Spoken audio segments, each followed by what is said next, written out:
Uchxonaga yangi hovli baxtning boshlanishi. Xo'p, Mirandini bilasizlar, Bitonka Yunusobod 19-kvartal. Shundoq Mirandini orqasida oldin Teplitsa bo'lar. Teplitsaning o'rniga tushgan yangi mahallasi hamma biladi.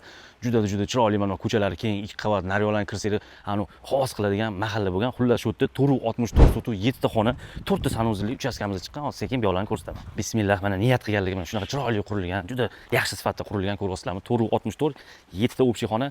Uyi yarmi podval, mana orqasida mana letniy kuxnaga joylari ham bor, podvalga ham shu yerdan tushib ketiladi.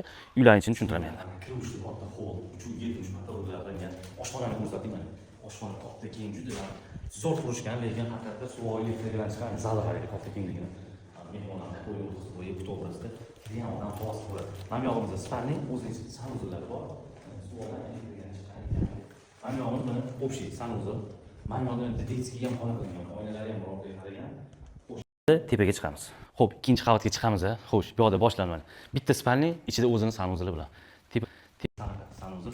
Xo'p, mana o'sha sanuzl. Mana buni garderobni qilib orasida katta joy tashalgan. Tepada ham mana zal qaranglar, tepada ham zal. Endi mana hol, bu yog'imiz yana bitta spalni ketgan. Ko'rganinglardek. Xo'sh, mana bu tarafimiz yana bir tepani 4-spalnisi. Xo'sh, mana bu yog'imizda mana ozgina balkoni ham bor.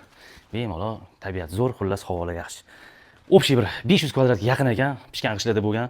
Xullas egalar narxini 330 ming so'rashyapti. Pastda egalar nomeri, aloqaga chiqinglar, mahalla zo'r.